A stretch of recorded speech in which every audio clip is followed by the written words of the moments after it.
Welcome to today's session of the course and not on history of English language and literature. On this series, today we are going to read about the Age of Wordsworth, that is from 1798 to 1832.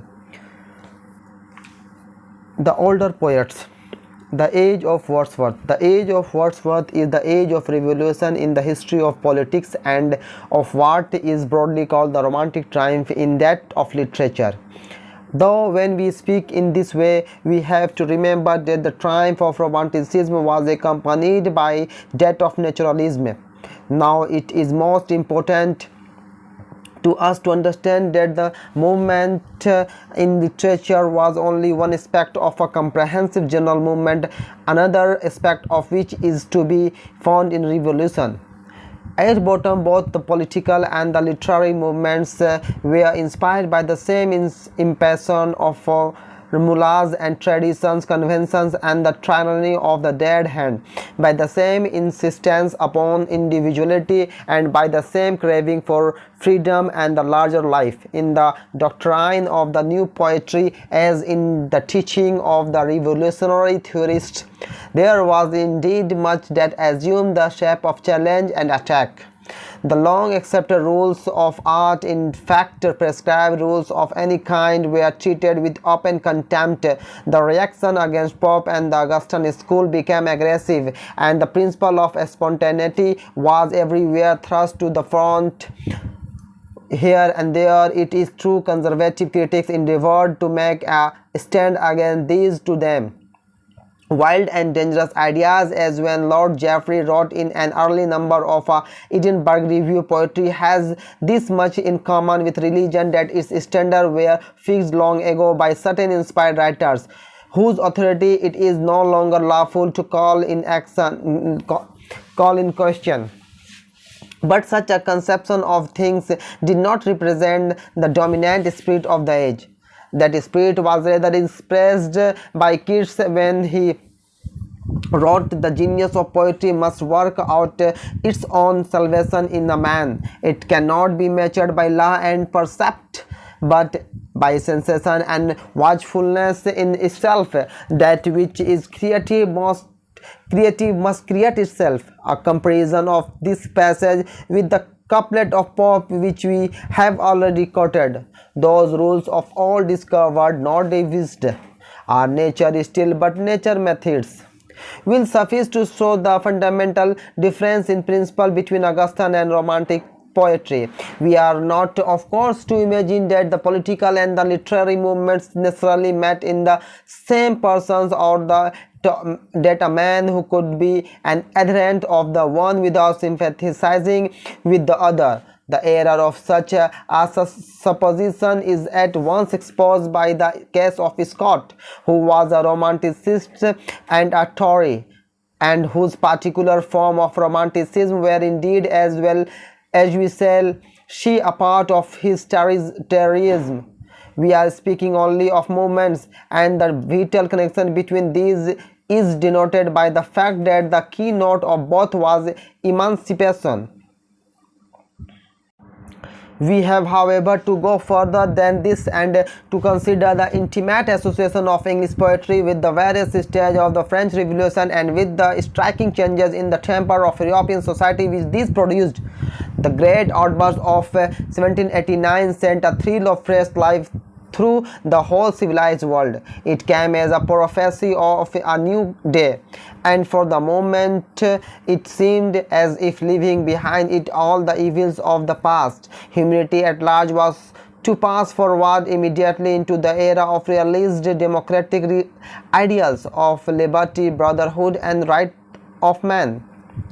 A wonderful humanitarian enthusiasm and gorgeous dreams of progress and perfection were thus kindled within ardent young souls, and in England, quite as much as in France itself, men of generous nature were ready to catch fire by contact with the passions which the French cause aroused, because, as our later 18th century literature shows, there had been in England a steady growth of many of the principles which the political revolution now promised to translate out of abstractions into living fact, as Wordsworth afterward wrote. But Europe at the time was thrilled with joy. France standing on the top of the golden hours, and the human nature seeming born again. And once more bliss was it in that dawn. To be alive but to be young was very heaven.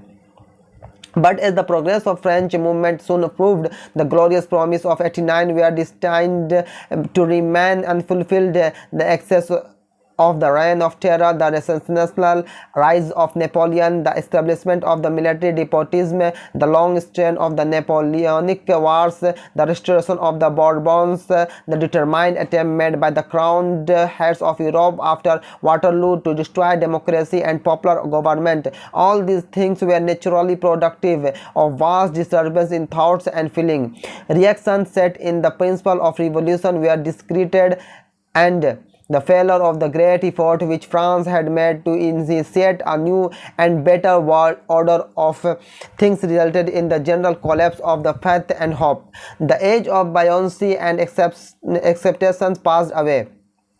The age of unrest and disillusion succeeded. Thus we may expect to find an enormous difference in tone between the poetry of the earlier and that of the later revolutionary period. The Wordsworth life. William Wordsworth was born in 1770 at Cumberland, and spent much of his boyhood among the shepherds and dalesmen of his native. The influence of these early surroundings was, he afterwards said, profound and lasting. For rough and rugged as they were, these simple peasant folk were types of the homely virtue of manhood and womanhood, untainted by contact with the corruptions of civilization, and from his familiar intercourse with them he learned faith in humanity and reverence for the elemental things of life. He was educated at Hawkeshead School, Lancashire, and at Cambridge, then came to visit France in 1790 and 1791 to 2. In 1793 he published an evening work and descriptive sketches in which the regular classic couplet is used, and which are otherwise curiously reminiscent of Pope, Goldsmith and Crabbe. A small legacy left by a friend made him so far independent that he was able henceforth to devote himself entirely to poetry. His friendship with the Coleridge, which began about 1796, did much to stimulate his genius. 2 years later Coleridge joined him in a publication of that epoch-making little book, The Lyrical Blades. In 1802 he married Mary Hutchinson, and with his devoted sister Dorothy, as a third member of his household, settled first at Grasmere and later at Rydal Mount, both in that Lake district with which his name is now always associated. Though he continued to write steadily, he failed for many years to catch the public ear, while the critics almost unanimously treated him with contempt. But little by little he won his way, and readers of new generation began to perceive greatness and meaning in his poetry, to which their fathers had been blind.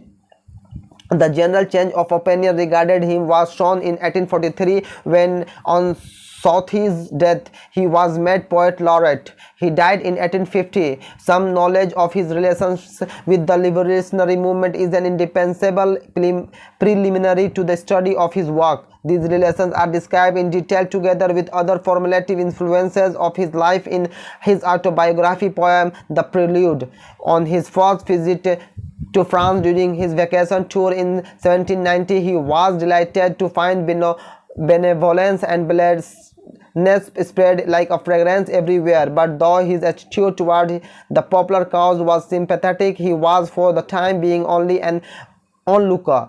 During the 13th month of his second visit, his position was very different. At Orleans, where the greater part of his time was spent, he formed an intimacy with an officer of Girondist view named Pierce, with whom he freely discussed the iniquities of the old order and speculated on all the golden promises of the new. And he now became an such an enthusiastic supporter of the revolution that on his arrival in Paris in October 1792, just after the September massacres, he was on the point of throwing in his lot with the Girondist party. Fortunately for him, he received a peremptory call from relatives in England and returned in time to escape the disaster which overwhelmed that party in the Reign of Terror. In England, he found conservative opinion running strongly against the revolution, the defense of which he accordingly undertook in an open letter to the Bishop of Llandaff. The outbreak of war between France and England, however, precipitated a crisis in his thought. At first, he held fast to the French cause, and then came the terror, and his faith was rudely shaken. It revived for a moment on the fall of Robespierre, only to be destroyed forever by the rise of Napoleon and the events which followed. Then reaction set in, and this reaction led him first to rupture with France, then to the repudiation of the abstract principles behind the revolution, finally to the complete recantation of all his youthful progressive ideas. Thus Wordsworth, who began as an adherent of revolution, ended as an extreme conservative. Even during his residence in France, he had deplored the fact that the cause of progress entailed the destruction, together with the evils of the past, of so much that was sacred through age and association. The sense of the sanctity of the past now became a prominent element in his thought and made him an earnest supporter of English institutions and traditions. And despite the apparently complete collapse of all his revolutionary ideals, Wordsworth's work remained to the end a part of the great general democratic movement of his time. We shall understand this on turning to his theory of poetry, the lyrical bread and the Wordsworth theory of poetry. I have spoken of a lyrical bread as lyrical blades as an epoch-making little book, and it is universally admitted that a new chapter in the history of English poetry opens with its publication. The explanation of this is to be found in the fact that it marks the full development of the Romanticism and Naturalism. A Coleridge afterwards explained a design of a collaborators was to include in it two different kinds of poetry. In one, the incident and agents were to be in the part at least supernatural. In other, subjects were to be chosen from ordinary life. Romanticism was represented by Coleridge's single contribution, and Ancient Mariner. Naturalism by Wordsworth, Gaudy Black, The Thorn, The Idiot Boy, and the similar productions. In his preface to the second edition of the Ballads, Wordsworth further sets forth his aim. The principal object then proposed in these poems was to choose incidents and situations from common life and to relate or describe them throughout in a selection of language really used by man, and at the same time to throw over them a certain coloring of imagination whereby ordinary things should be presented to the mind in an unusual aspect. And he goes on to say that humble and rusting life was generally chosen because in that condition the essential passions of the heart find a better soil in which they can attain their maturity, are less under restraint, and speak a plainer and more emphatic language. In this declaration, 3 points call for comment. In the first place, there is Wordsworth's choice of subject. In search of themes, he goes straight to common life, and by preference for the reasons resigned to humble rustic life. This was throughout his habit in his narrative and descriptive poems, of which Michael's may be mentioned as a typical example. Secondly, in the treatment of the such themes, he set out to employ the appropriate language of actual life in place of the pompous and stilted circumlocutions of 18th century's writer. This brings us to his famous attack upon the whole practice of Augustan school and its gaudinance and inane phraseology. To this attack we have more than once had occasion to allude. In connection with it, it should here be noted that in seeking to obliterate the difference between the language of poetry and that of good prose. Wordsworth pushed his theories much too far. That save in his early experiment he did not himself adhere to his own principle, and that nonetheless is argument were of immense service in helping to destroy the prestige of the long accepted hackneyed and conventional diction and to substitute a simple and natural style in poetry. Scott Romanticism found a less subtle but far more popular and influential interpreter in Walter Scott, in whom may be said to have culminated the whole movement for the revival of a romantic past, a descendant of families whose names had figured prominently in the annals of Scottish chivalry. Scott was born in Edinburgh in 1771 and spent much of his childhood at his grandfather's home at Sandy Knowes, in the border country, where he learned to love the wild, rough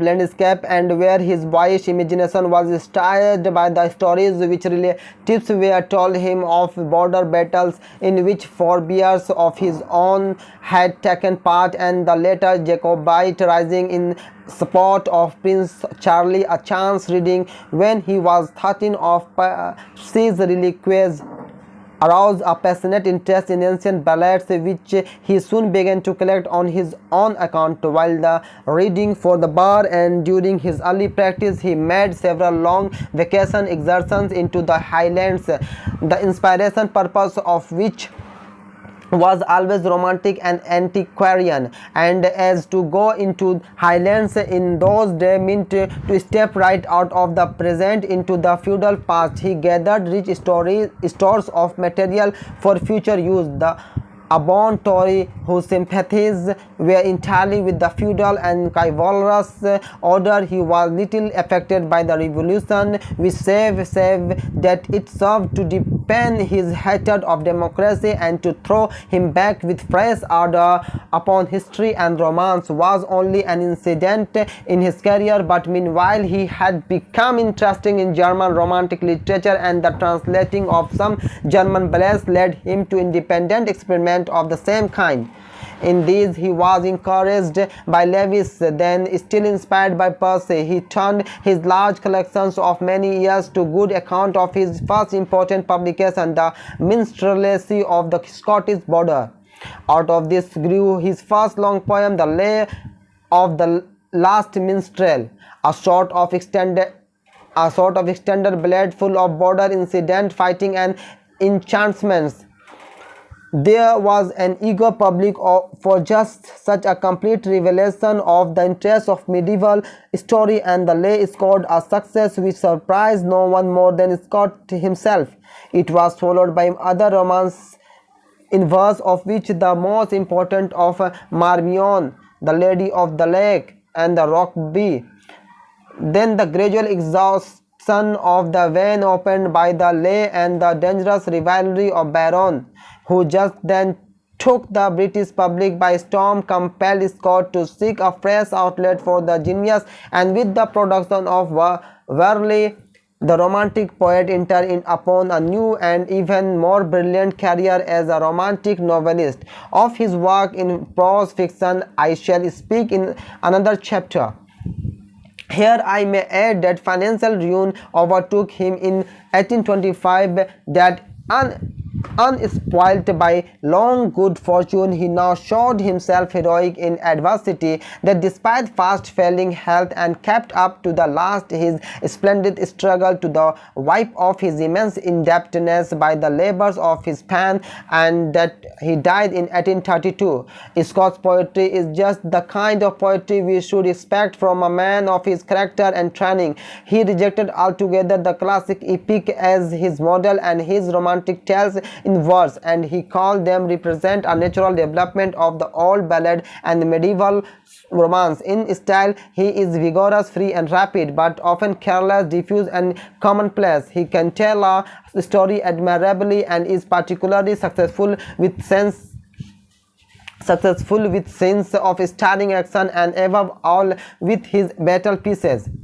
In the large, bold treatment of landscape, he is also a master, but he wrote too fast, and his wonderful facility was often fatal.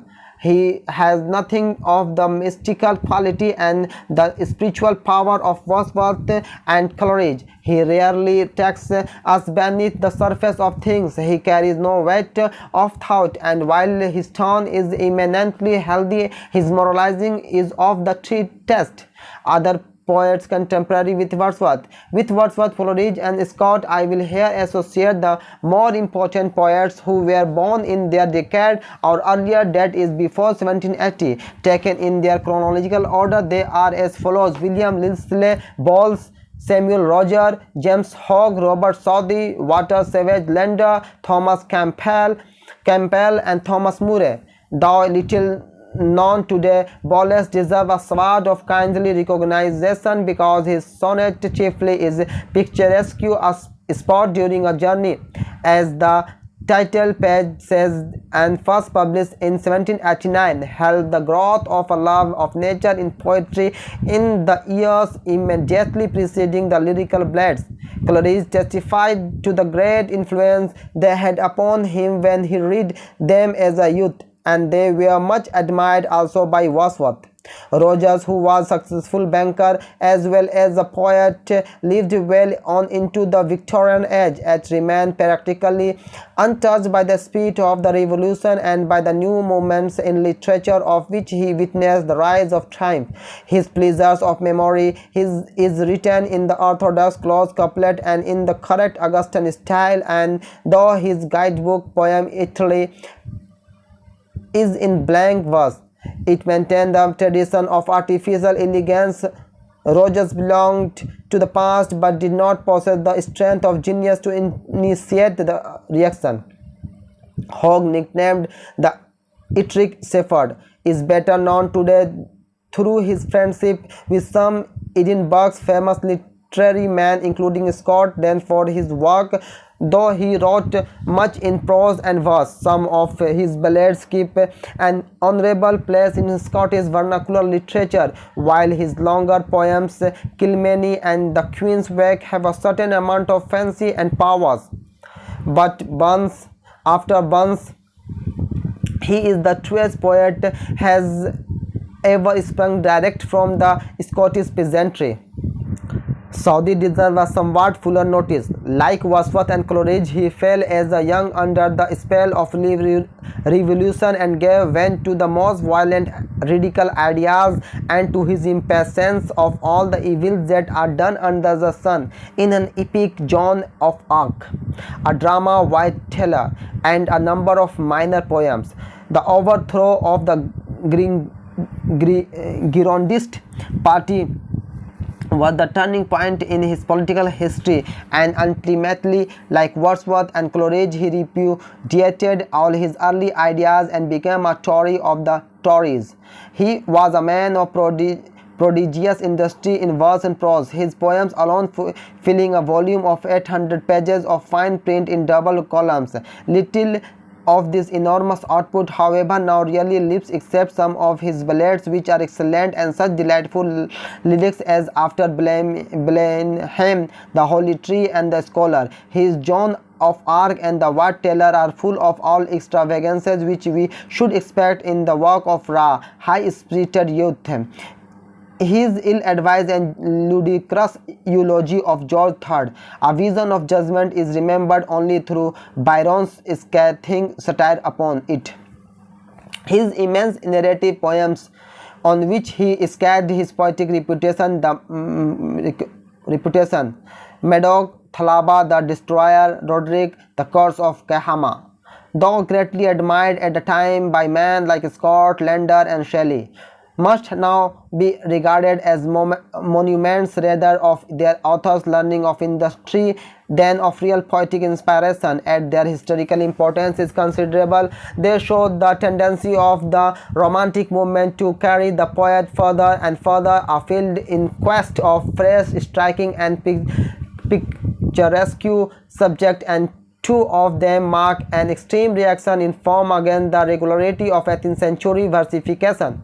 Thalaba is in unrhymed verse of varying length and metrical structure. Kehama preserved the metrical irregularity though with the addition of rhyme. The verse of Thalaba was Shelley's model in Queen Mab. Lender wrote poetry all through his long life, his first volume appearing in 1795, his last in 1863, but while he gained an audience fit though few, he never became popular. He may be described as a classic writing in a romantic, but his classicism was of the genuine Greek kind and had nothing in common with the pseudo-classicism of the 18th century, whether he deals with classic themes as in the Hellenics or with romantic as in Gebir. He writes in a same restrained, severe and sculpturesque manner as Sir Henry Taylor said of him. He lived in past world of heroic thought, unaltered by the event of common life. He passed nearly through the most eventful century of the world without learning from experience and almost without adding to his idea.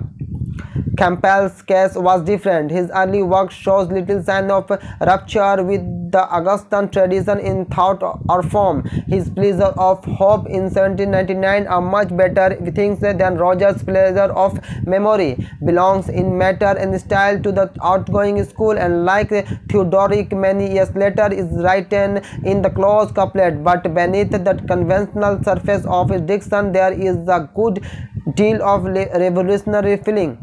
Later, Campbell reflected the new poetic influences of his time, and Gertrude of Wyoming. He is almost romantic. Some of his shorter poems, Lord William's Daughter and The Last Man Among Them, are really striking, but he is chiefly known today for the vigorous war lyrics. Ye Mariner of England, Hohenlinden, The Battle of the Baltic, which rank among the best things of the kind in the language. Of all the writers named in the section, it is probable that Murray is now most attractive to the great general reader.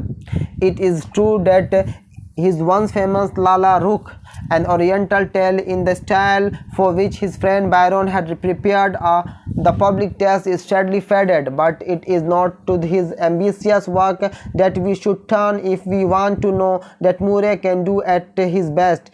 It is rather to his Irish melodies. He has been called the last of our minstrels, and the description is not inapt. He has genuine lyric gift, and his verse often lacks depth of feeling and is pervaded by a sentimentalism which has not worn well. There is enough that is really living in it to ensure him a permanent place among the poets whom we classify as singers.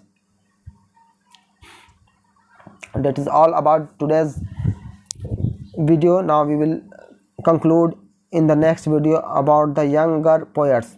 Thank you. That's all, and like, share, subscribe this channel.